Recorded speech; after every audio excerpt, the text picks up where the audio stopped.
అంటే సేవ చేయాలంటే రాజకీయాల్లోకి రావాలని అనుకున్నారా? ఇంక వేరే విధంగా సేవ చేయొచ్చు కదా? మొదట రాజకీయాలని మాత్రం నేను అనుకోలేదండి. సేవ చేయాలి. తర్వాత నాకు చిన్నతనం నుంచి కొంచెం ఒక ఆలోచన విధానము వయసు పెరుగుతున్న సమయంలో రాజకీయాలు కూడా చాలా అవసరమైందే. ఆ రాజకీయాలతోని దేశాన్ని దశ చూపించేటువంటి విధానం ఎవరి చేతిలో ఉంటుంది? రిమోట్ అంటే రాజకీయ నాయకుల చేతిలోనే ఉంటుంది. అదేదో ఆ పవర్ వైపే వెళ్ళాము. ఆ రాజకీయంగానే వెళ్ళి నలుగురికి సేవ చేసి మంచి పేరు తెచ్చుకోవాలి అనే ఒక గొప్ప గట్టి ఆలోచనతో మాత్రం నేను రిమోట్ని ఆపరేట్ చేయడానికి వచ్చారు మీరైతే. రిమోట్ అంటే దాన్ని ఏదో మీరు వక్రీకరించొద్దండి. రిమోట్ అంటే ఒక టీవీ దగ్గర ఉన్న రిమోటే కాదు. ఈరోజు కేసీఆర్ చేతిలో ఉంది చూడండి తెలంగాణ రాష్ట్రం రిమోట్. అవునండి, డెవలప్ చేయడానికి బాగా వాడుతున్నారు. అవునండి, చాలా డెవలప్ చేస్తున్నారు. 12% రిజర్వేషన్, మతపరమైన రిజర్వేషన్ని, అసలు లేని 12% ఉన్న ముస్లింల రిజర్వేషన్ని ఉన్నదే వాళ్ళు 12% అమల్లో పెట్టిండు. మరి 53% ఉన్న బీసీల గురించి ఆయన ఆలోచన లేదు.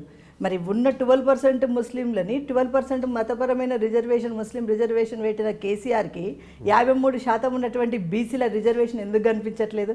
అంటే రిమోట్ ఆయన చేతిలో ఉంది కాబట్టే కదా. ఆయన తక్కువ శాతం ఇచ్చేస్తే సరిపోతుంది అని ఆయన ఆలోచించారేమో పాపం.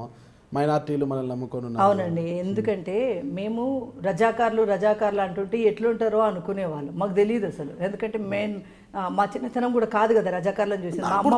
విన్నాను అంతే, రజాకార్లు అని విన్నామంతే. ఈ రజాకార్లు ఎవరు మేడం? అదే కేసీఆర్ని చూస్తే తెలుస్తూ ఉందన్నమాట. అట్లే ఉంటారు వాళ్ళు. అంటే గతంలో రజాకార్లు మన తెలంగాణ ఉమ్మడి తెలంగాణ రాష్ట్రాన్ని వాళ్ళు రజాకార్ల పాలనని తరిమి కొట్టినటువంటి చరిత్ర మనకుంది. రజాకార్లు గర్భిణీ స్త్రీలని కడుపులను కోసి పసిబిడ్డల్ని తీసి తల నరికి కత్తుల మీద పెట్టి వాళ్ళు ఆనందపడుతున్నటువంటి విధానము, తర్వాత మహిళల్ని వాళ్ళ దగ్గర బట్టలు లేకుండా బతుకమ్మలాడించినటువంటి విధానము, ఇవన్నీ వింటూ వచ్చినాం. కానీ ఇప్పుడు కళ్ళారా చూస్తూ ఉన్నాం కేసీఆర్ని చూసినప్పుడు. ఎందుకు అన్నప్పుడు ఈరోజు వారి క్యాబినెట్లో తెలంగాణ రాష్ట్ర సమితి, తెలంగాణ రాష్ట్ర ప్రభుత్వ ఇప్పుడున్నటువంటి క్యాబినెట్లో ఒక్క మహిళ కూడా లేకపోవడం అనేది ఇది ఒక రజాకార్ల పాలనే అనిపిస్తూ ఉంది. అంటే రజాకార్లకు కూడా మహిళని గౌరవించడం అనేది తెలియలేదు. ఈరోజు ఆ పాలనలోనే వచ్చినటువంటి ఈ దొర అంటే నాడు రజాకార్లకు దొరలే దగ్గరగా ఉన్నటువంటి సందర్భం.